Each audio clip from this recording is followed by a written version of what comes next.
Dari kapal sangkut sampai ke muatan kalau enggak sangkut.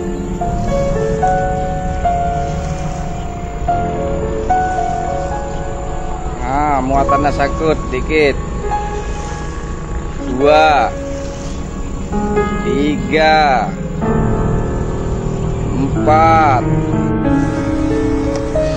Nih betul nih, Kalimantan Cahaya 88 kena agaknya nih.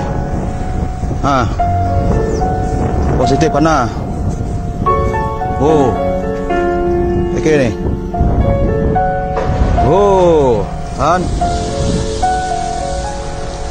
Ayo.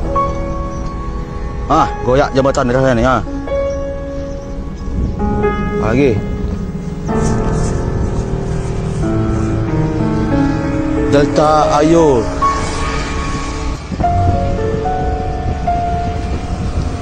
Kapal Delta Ayu 388 takbutnya.